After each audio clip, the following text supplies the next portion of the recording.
कांग्रेस में भी उठापटक मची हुई है। महाराष्ट्र में सीट बंटवारे से नाराज चल रहे संजय निरुपम ने भी कांग्रेस से इस्तीफा दे दिया है। कांग्रेस ने पार्टी विरोधी बयानबाजी के लिए संजय निरुपम को 6 साल के लिए बाहर कर दिया था। निरुपम का कहना है कि उन्होंने कांग्रेस से खुद इस्तीफा दिया है, उसके बाद पार्टी ने उन्हें सस्पेंड करने का फैसला लिया। संजय निरुपम ने प्रेस कॉन्फ्रेंस करके कांग्रेस पर जबरदस्त हमला बोला और कई आरोप भी लगाए। उन्होंने कहा कि कांग्रेस की विचारधारा अब खत्म हो चुकी है। कांग्रेस में 5 पावर सेंटर बन गए हैं और उनके जैसे कार्यकर्ताओं की कोई सुनवाई कांग्रेस में नहीं है। निरुपम ने यह भी कहा कि कांग्रेस का अब कोई भविष्य नहीं है। तो जो 5 पावर सेंटर है उसमें सबसे पहले तो परमादरणीय सोनिया गांधी जी का एक पावर सेंटर है, उनके आसपास के लोग हैं। दूसरे आदरणीय राहुल गांधी जी का भी एक अपना पावर सेंटर है, उनके आसपास भी एक कोटरी है जो अपनी दुकान चलाता रहता है। फिर बहन जी की भी एक अपनी कोटरी है, वो अपने ढंग से एक्सर्ट करती रहती हैं, अपना पावर एक्सर्ट करती रहती हैं।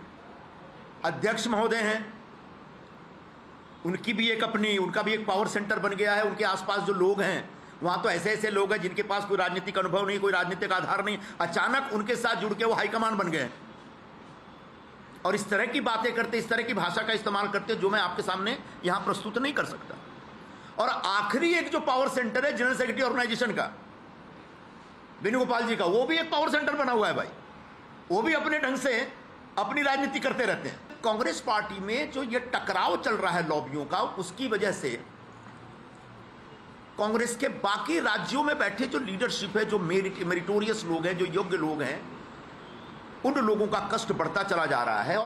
तो संजय निरुपम के बागी तेवर आपने देखे और कांग्रेस में इस वक्त जो भागम भाग मची हुई है, इस पर ज्यादा जानकारी के साथ अब जुड़ गई हैं हमारी संवाददाता पल्लवी घोष। तो पल्लवी, ये बताएं कि कांग्रेस में जो नेता हैं एक के बाद एक छोड़कर जा रहे हैं, बीजेपी ज्वाइन कर रहे हैं, क्या वजह आप समझ पा रही हैं इसके पीछे? देखिए, कांग्रेस पार्टी की हालात उतनी अच्छी नहीं है और जब कांग्रेस पार्टी के बहुत सारे ऐसे नेता इस बात को लेके चिंतित है क्या वो लोकसभा का चुनाव जीत पाएंगे, क्या कांग्रेस पार्टी का क्या टैली रहेगा, क्या बीजेपी उन पर हावी रहेगी, और इसके अलावा जो इंडिया फ्रंट अलायंस है, जो उनके जो घटक दल है, चाहे वो तृणमूल कांग्रेस की बात करें या आम आदमी की बात करें, क्या उनका प्रदर्शन कांग्रेस से ज़्यादा अच्छा होगा।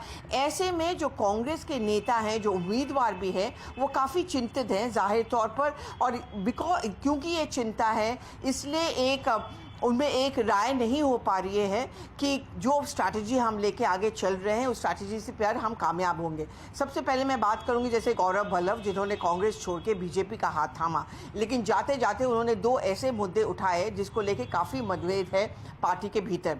सनातन धर्म वाला मुद्दा, उस पर काफ़ी दिनों तक कांग्रेस चुप रही और इसमें बहुत सारे लोगों को आपत्ति थी। जब कांग्रेस ने ये तय किया कि हम राम मंदिर के प्राण प्रतिष्ठा में नहीं जाएंगे, उसमें भी इस बात को लेकर चिंता थी। दूसरी बात, चौकीदार चोर है वाले तर्ज पे जब इस बार फिर से कांग्रेस ने अभियान चलाया है कि प्रधानमंत्री भ्रष्ट है, इलेक्टोरल बॉन्ड्स है, उसमें बहुत लोगों का मानना ये है कि ये फिर से एक रणनीति है, ये उनके लिए शायद काम नहीं कर पाएगी। पल्लवी, आपसे ये भी जानना चाहेंगे कि ये जो पलायन लगातार हम देख रहे हैं, कल हमने देखा कि बॉक्सर विजेंद्र सिंह ने दामन छोड़ दिया कांग्रेस का और आज गौरव वल्लभ का भी हमने जिक्र किया, तो जो ये नेता एक के बाद एक छोड़कर जा रहे हैं कांग्रेस पार्टी, क्या इनको रोकने की भी कोई कोशिश हो रही है? क्या कुछ मंथन चल रहा है? देखिए, कांग्रेस काफ़ी बड़ी पार्टी है और बहुत पुरानी पार्टी भी है। ऐसे में सिर्फ एक आदमी क्या लेके पार्टी में वो आगे बढ़ पाएगी, एकजुट रख पाएगी, ये मुश्किल है। देखिए, आपने एक पैटर्न नोटिस किया होगा, जो कांग्रेस छोड़ के गया है हाल फिलहाल में और पहले भी, उन सब ने एक ही बात की शिकायत की कि हमसे कोई बात करने के लिए तैयार नहीं है। अगर हम सोनिया गांधी से अपॉइंटमेंट मांगते हैं तो हमें राहुल गांधी के पास भेजा जाता है, राहुल गांधी हमसे मिलते नहीं हैं। तो एक कोठरी है राहुल गांधी के इर्द गिर्द और वही सब फैसला लेती है। जब तक ये स्टाइल रहेगा कांग्रेस के भीतर, तब तक कांग्रेस के लिए दिक्कत बनी रहेगी। कांग्रेस हमेशा से एक डिसेंट्रलाइज पार्टी भी रही है। हालांकि सोनिया गांधी बतौर पार्टी अध्यक्ष सब अहम फैसला लेती थी, लेकिन ऐसे में कांग्रेस के लिए सबसे पहले ये तय करना पड़ेगा कि एक दिशा होनी चाहिए, एक स्ट्रैटेजी होना चाहिए और जिसमें सबको साथ लेके चलना है। दूसरी बात यह है एक्सेसिबिलिटी की बात जो मैं कहती हूँ, कितने बार कांग्रेस के अध्यक्ष मल्लिकार्जुन खड़गे मिल पाते हैं बाकी कार्यकर्ताओं से बातचीत करने की प्रक्रिया होती है कि नहीं, क्योंकि बीजेपी में आप देखते हैं कि प्रधानमंत्री करते रहते हैं। कल भी उन्होंने किया था उत्तर प्रदेश बंगाल के कार्यकर्ताओं के साथ। जब तक ये नहीं हो पाता है तब तक बहुत ही मुश्किल होगा कांग्रेस में कोई भी एक आदमी को ये गारंटी करना कि पूरी पार्टी एक साथ रहेगी।